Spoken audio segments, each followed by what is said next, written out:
पर लोग ये भी कहते हैं कि इनसे ज़्यादा भी हैं। और one of the most interesting names जिसको कहा जाता है कि शायद 8वां चिरंजीवी है, वो है नारद मुनि।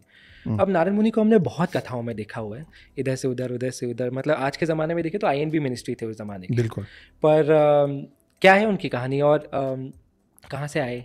आई थिंक ब्रह्मा जी के पुत्र थे, if I am not mistaken. हम पहली बात तो कि हम प्रथम पत्रकार की बात कर रहे हैं, है ना, दुनिया के पहले संवाददाता जी है ना, जो सब जगह जा पाते थे, सब लोगों की बात इधर से उधर करना ही उनका काम था। नहीं, नारद मुनि को हम चिरंजीवी में नहीं काउंट कर सकते अविनाश। उसका कारण है कि चिरंजीवी उन लोगों की बात हो रही है जो पृथ्वी में जन्म लिए हों, यहाँ पे रहे हों। जैसे कई लोग बोलते हैं कि नहीं 7 नहीं 8 चिरंजीवी हैं और 8वें का नाम मार्कंडे बोला जाता है, ऋषि मार्कंडे। वो भी गलत बात है। वो इसलिए गलत है क्योंकि देखिए चिरंजीवी और दीर्घायु 2 अलग अलग शब्द हैं।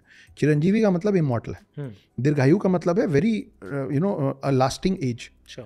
तो दीर्घायु की बात आप करेंगे तो उसमें मार्कंडे आ जाएंगे, उसमें जटायु आ जाएंगे, उसमें जामवंत आ जाएंगे। ये सब लोगों की एजेस, इनको वरदान था बहुत लंबे लंबे एजेस का। कोई 2 युग जिया, कोई 3 युग जिया, लेकिन उनमें से कोई इमॉर्टल नहीं है। इमोर्टैलिटी का वरदान 7 लोगों को है। ये सब दीर्घायु वाले लोग हैं। अच्छा। इसीलिए आप जटायु की जामवंत की कहानी में जाएंगे तो आपको पता चलता है कि एक समय में जामवंत हनुमान से भी ज़्यादा शक्तिशाली थे। अच्छा। जामवंत बुजुर्ग थे जब रामायण चल रहा था, तो वो अपने मतलब लगभग आखिरी में थे, और उनका आखिरी ये था कि वो कृष्ण से भी लड़े। ओह अच्छा।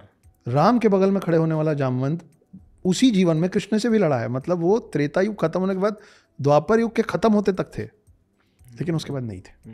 मार्कंडे के बाद दीर्घायु था जी। तो चिरंजीवियों की जब हम बात कर रहे हैं, चिरंजीवी में एक शब्द है ना, जीवी जी। जीवी कहाँ लगता है? जो यहाँ पैदा होता है, जीव जंतु जीवी। नारद चिरंजीवी में इसलिए नहीं आ सकते क्योंकि वो जीवी में नहीं आते। आप हमको समझना पड़ेगा। देखिए हम कई बार आपने सुना होगा ना, अरे इनके तो 33,000 भगवान है। हमारे 33,000 भगवान नहीं है, हमारे भगवान 3 ही हैं, ब्रह्मा विष्णु महेश। हाँ, वो देवी देवता हैं, ठीक है, और वो कोटि है। कोटि मतलब 33 प्रकार। कोटि मतलब करोड़ नहीं होता जी। अभी भगवान और देवों का फर्क क्या होता है, पहले अपन वो समझ लेते, फिर अपन नारद जी पे चलते हैं। क्योंकि this is I believe that ये ना ABCD है। हाँ। हमारे हिंदुत्व का यही नहीं पता तो फिर आगे आप ABCD नहीं सिखा पाएंगे तो आप वर्ड्स लिखना और सेंटेंस बनाना सिखा ही नहीं सकते। भगवान क्या होता है? भ से भूमि, ग से गगन, व से वायु, व में आ की मात्रा अग्नि और